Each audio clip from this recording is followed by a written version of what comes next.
दिल्ली समेत देश के कई राज्यों में बेतहाशा गर्मी ने एक नई तरह की चिंता पैदा कर दी है। गर्मी बढ़ने के चलते देश में बिजली की मांग तेजी से बढ़ रही है, लेकिन इन सब के बीच दिल्ली समेत देश के कई राज्यों में कोयला संकट की खबरें भी आने लगी हैं। अभी मई महीना शुरू भी नहीं हुआ है और देश के कई राज्यों में तो बिजली के कट लगने भी शुरू हो गए हैं। दिल्ली सरकार ने तो चेतावनी भी जारी कर दी है कि राजधानी के बिजली आपूर्ति करने वाले पावर प्लांट्स में कोयले की कमी है। ऐसे में मेट्रो और अस्पतालों समेत सभी अहम संस्थानों को बिजली आपूर्ति करने में दिक्कत आ सकती है। तो क्या सच में दिल्ली समेत देश के कई राज्य अंधेरे में डूब सकते हैं? कितनी गंभीर है कोयला आपूर्ति की ये समस्या? आज बात इन्हीं सवालों पर। नमस्कार, मेरा नाम है भूपेंद्र सोनी और आप देख रहे हैं अनकट। पिछले एक हफ्ते की बात करें तो देश भर में 623 मिलियन यूनिट बिजली की शॉर्टेज है, जिसके पीछे की सबसे अहम वजह पावर प्लांट्स में कोयले की कमी को बताया जा रहा है। इस कमी के चलते झारखंड, राजस्थान, उत्तर प्रदेश, पंजाब, महाराष्ट्र, मध्य प्रदेश, बिहार, आंध्र प्रदेश और यूटीज जैसे कि जे&के और दिल्ली में पावर कट्स लगने शुरू भी हो गए हैं। कोयले की कमी की वजह दो बातों को बताया जा रहा है। पहला, कोरोना की वजह से सप्लाई में कमी और दूसरा, राज्य सरकारों द्वारा कोयला कंपनियों को समय पर पेमेंट ना कर पाना। पूरे देश की बात करें तो मंगलवार को बिजली की डिमांड 201 गीगावाट के रिकॉर्ड लेवल पर पहुंच गई और इसी के साथ बिजली की शॉर्टेज भी 8.2 गीगावाट तक जा पहुंची। जिस तरह से गर्मी बढ़ रही है, मई जून में बिजली की डिमांड 215 से 220 गीगावाट तक पहुंच सकती है। अब बात करते हैं राज्यों में बिजली की शॉर्टेज की। झारखंड में इलेक्ट्रिसिटी शॉर्टेज 17.3%, वहीं जे&के और लद्दाख में 11.6% कम बिजली सप्लाई हो रही है। वहीं राजस्थान में 7.7%, उत्तराखंड में 7.6%, बिहार में 3.7% और एमपी में 2.8% बिजली की कमी है। जम्मू कश्मीर के कुछ पार्ट्स में तो 16 घंटे के बिजली कट भी लगने शुरू हो गए हैं। अब आते हैं दिल्ली के हालात पर।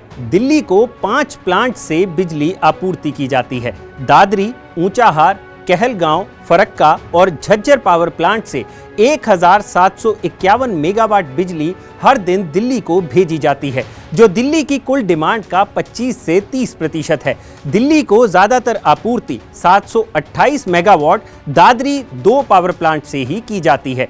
नेशनल पावर पोर्टल की डेली कोल रिपोर्ट के मुताबिक इन सभी पावर प्लांट्स पर कोयले की कमी है। यही कारण है कि दिल्ली सरकार ने बयान जारी कर कहा है कि दादरी 2 और ऊंचाहार पावर स्टेशन से बिजली आपूर्ति बाधित होने से दिल्ली मेट्रो और सरकारी अस्पतालों समेत कई जगह 24 घंटे बिजली आपूर्ति में समस्या हो सकती है। यानी हालात ना सुधरे तो जल्द ही दिल्ली भी अंधेरे में डूब सकती है। लेकिन अब सवाल ये उठता है कि ये कोयले की कमी आखिर है क्यों और कैसे ये एनर्जी सेक्टर को हिट कर रही है।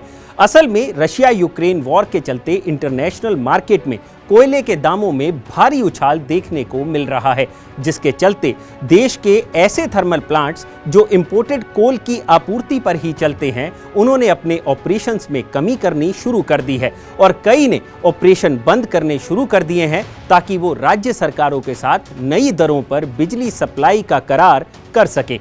देश में 5405 मेगावाट बिजली उत्पादन करने वाले थर्मल प्लांट फिलहाल बंद हैं और बाकी 2400 मेगावाट बिजली उत्पादन की क्षमता वाले थर्मल प्लांट्स कम कैपेसिटी पर काम कर रहे हैं, जिसके चलते उन थर्मल प्लांट्स पर ज्यादा प्रेशर आ गया है जो घरेलू कोयले की सप्लाई से चलते हैं। और घरेलू कोयला सप्लाई से चलने वाले पावर प्लांट्स की संख्या की बात करें तो 150 में से 86 पावर प्लांट्स कोयले की कमी फिलहाल झेल रहे हैं। भारत में जितने भी थर्मल पावर प्लांट्स हैं, उनमें फिलहाल 21.55 मिलियन टन कोयले का स्टॉक है, जबकि ये आम हालात में 66.33 मिलियन टन होना चाहिए। वहीं कोल मिनिस्ट्री का कहना है कि उनके पास 70 मिलियन टन कोयले का स्टॉक है, लेकिन उसको थर्मल प्लांट तक पहुंचाने के लिए ट्रांसपोर्टेशन की समस्या आ रही है और उधर रेलवे का भी कहना है कि वो भी कोयला आपूर्ति में लगा हुआ है। लेकिन कुल मिलाकर हालात ये हैं कि कोयले की समस्या को अगर जल्द से जल्द ठीक ना किया गया तो आने वाले वक्त में दिल्ली ही नहीं और भी कई राज्यों में बिजली गुल हो सकती है। अगर आपको ये वीडियो पसंद आया हो तो इसे लाइक और शेयर जरूर करें और जानकारी से भरे ऐसे ही और वीडियोस देखने के लिए सब्सक्राइब करें हमारा चैनल अनकट।